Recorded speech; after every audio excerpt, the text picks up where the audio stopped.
In a world where destiny intertwines with darkness, adventure awaits on your table. Where tales of monsters and heroes come to life and every choice forges your path. Will you follow or will you lead? Welcome to The Witcher Path of Destiny Review.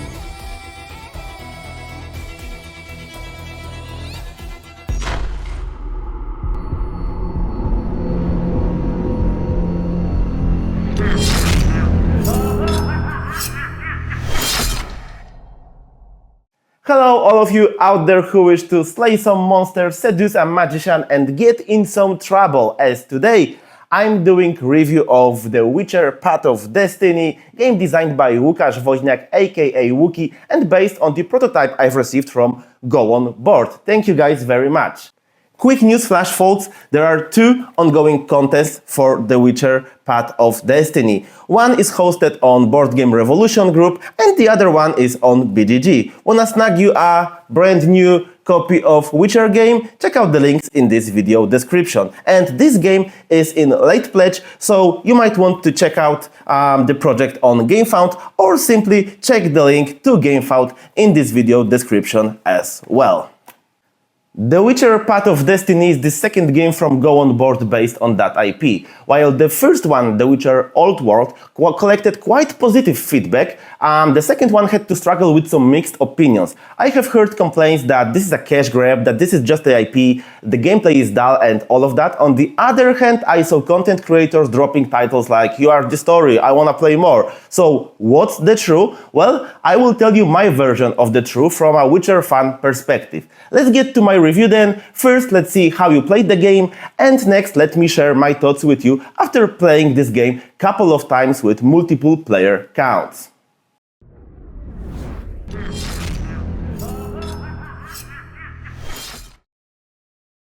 The Witcher Path of Destiny is a story-based tableau building game for 1 to 5 players. The aim of the game is to score the most points by drafting and playing card combinations, building your tableau, and score points for scenario-specific goals. In the game, players take on the role of Geralt and his friends, reliving the stories known from the Witcher universum. In the prototype, there are 5 characters known from the series: Ciri, Dandelion, Yennefer, Geralt, and Vesemir, but you can expect way more in the final version of the game. Each character comes with double-layered player dashboard, 5 basic cards, miniature or standy depending on the version of the game, and some tokens. On the player dashboard you will find experience points track, character-specific skills that you will unlock when gaining experience, and space for side quest card, your private goal scored at the end of the game. The whole game board is divided into 3 sections: victory points track, story, and cards drafting section. To start the game, you simply need to choose one of the branching of stories. In the prototype, there are Lesser Evil, Striga, and On the Edge of the World, with more stories to come with the final version of the game and all the expansions. You will start the game by reading the story and starting the first chapter. First, you will check for 2 active symbols you can see at the top of these pages. This will score either experience or so much wanted victory points. Each chapter plays over 3 rounds, and each round is broken into drafting phase, in which you're gonna draft cards by placing your miniature on the board and taking a pair of cards. Next you will play 2 cards, and by playing them you will gather symbols shown at the top of the card and perform actions shown on the bottom of the card. There are basically 4 different outcomes of these actions. You will get experience or symbols by paying with not active symbols or simply having these symbols in your timeline, gathering proper number of colored cards, or paying with symbols you've gathered. Finally, it's time to prepare for the next phase, in which the order for the next round will be chosen depending on your position on cards draft section of the game board.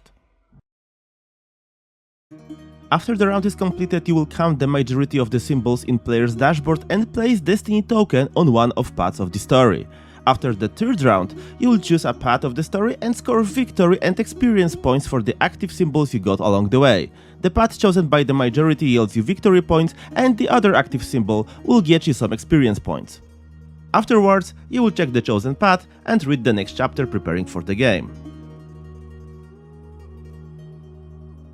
And after the third chapter, you will get to the end of the story. Read the outcome and count your victory points on victory points track. Score final points for your progress on experience points track, side quests, and scenario-specific goals. The winner and a hero of the day is the player with the most points.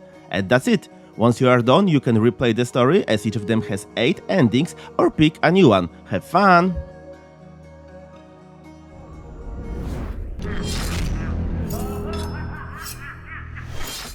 Okay, thanks for watching the little presentation of mine, and let me focus on the IP and on the looks first. The Witcher Part of Destiny is obviously set in the world of Witcher, but the Witcher, Geralt, not some other unknown dude with a sword.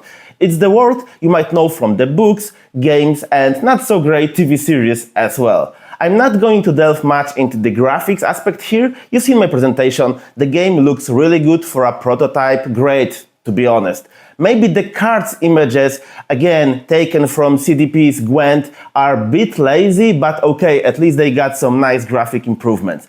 Other than that, it's exactly what I would expect from this kind of a game. And what about the IP? Well, a couple of things I wish to address here. I have heard comments like, they have taken the IP and now they are doing a game that does not feel like a Witcher to me. Yeah, this is what companies do. They buy IP to create games based on that IP. By the way, board game authors in general spend shit tons of time creating a world in which their games are set, so for those complaining, I have one simple question. How often do you actually immerse yourself in these worlds? How often do you talk about them after you play the game? Exactly. The other stuff I've heard was that this game wouldn't make this kind of money if it wasn't for IP.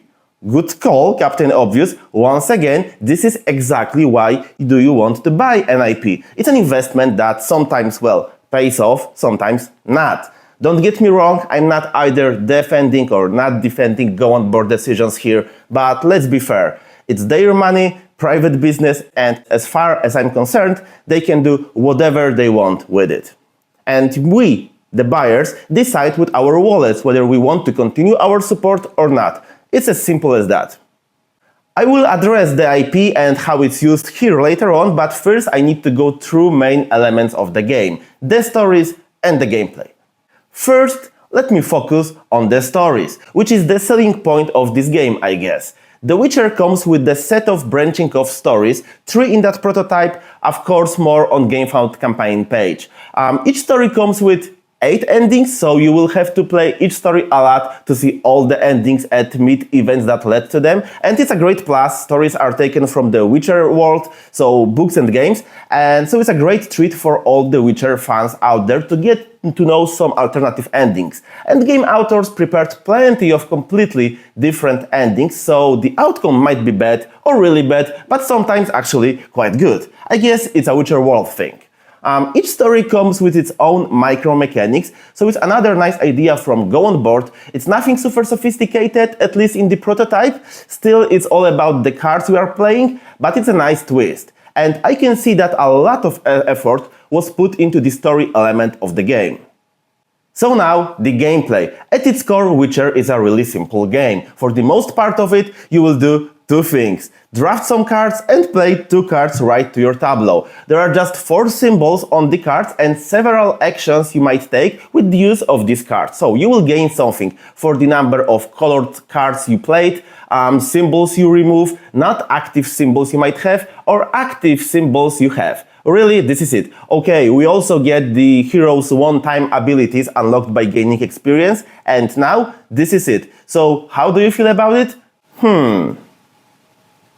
Drafting and playing cards to your tableau felt satisfying to me. It was fun whether we played with 4 players, 2 players or solo. The more you play it, the more you see that turn order has a great value, you start noticing smaller details about the order of the cards you want to play, etc. And still, this is it. I can tell you that I don't see nothing wrong with simple gameplay, especially that this game is ought to be story-focused, but, well, I felt like there could be more. I would expand the gameplay, add some mechanics, enhance the tableau building part of the game, which, by the way, also could have been upgraded because in between chapters you get to keep 1 or 2 cards from your tableau and that's it. It's nice, but I would like the tableau to have more impact on the final chapter of the game. Wishful thinking, I guess.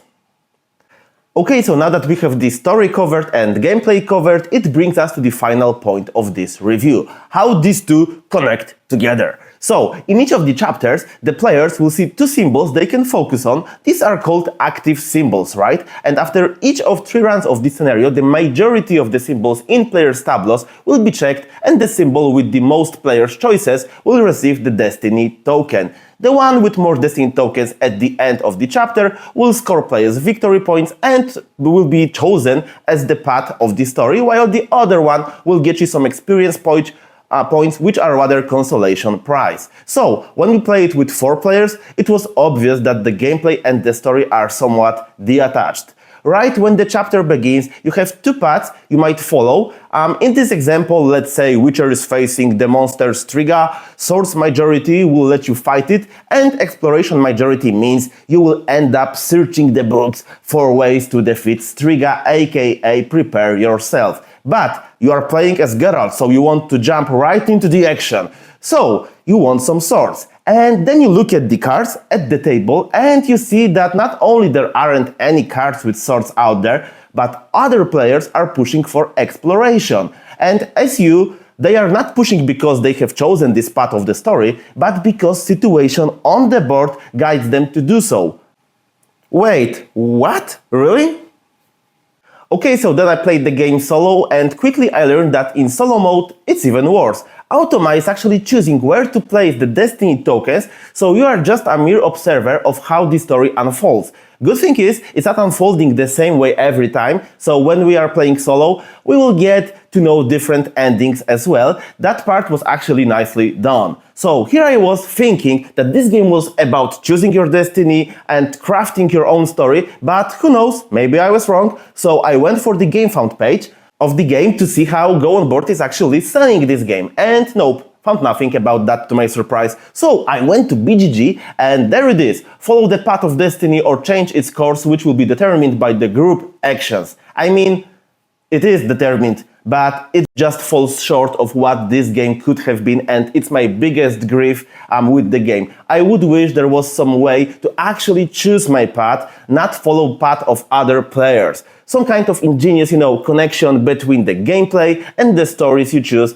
This is what I'm missing here. It changes a bit with 2 players count though, then you actually can influence the story. We get third ghost player that is also voting for majority, and I believe 2 player count is the best fit for this game.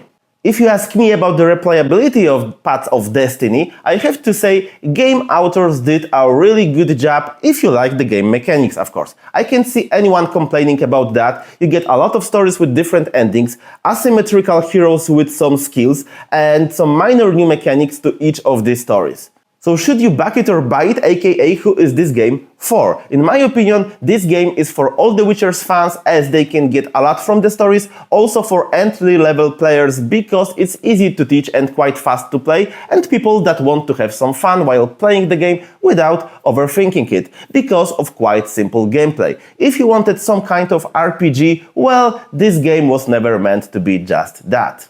And so, how do I like the game?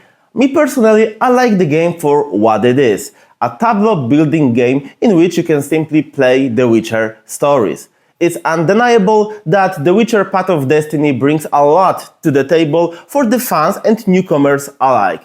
Its strength lies in its storytelling, the allure of the Witcher IP and its accessibility. Yet for those among us who are hoping for a deeper, more interconnected gameplay experience, there is feeling of missed potential, a longing for a game that not only tells us stories from the Witcher world, but also more dynamically integrates our choices into its very fabric. Yet these issues seem to dissipate in smaller settings, where the game is what I believe it was meant to be. Also, I saw some good looking idea for the next stories, gameplay with Skellige probably looking the most interesting, so we're gonna find out soon, I suppose. In conclusion, The Witcher Path of Destiny stands as a game with solid foundation and an undeniable appeal, particularly for the enthusiasts of the lore and those looking for an approachable entry entry into strategy games, while it might not fully satisfy those searching for a more complex and choice-driven gameplay experience, it remains a noteworthy addition to the Witcher game collection, offering hours of engaging storytelling and a loving homage to the rich universe that we all love. So that's it from me for today. I hope you've enjoyed my review of Witcher Path of Destiny, and if you like what I do, please support the channel by hitting thumbs up and subscribing to Weekly Game Night. That's it. Thank you very much again, and bye bye.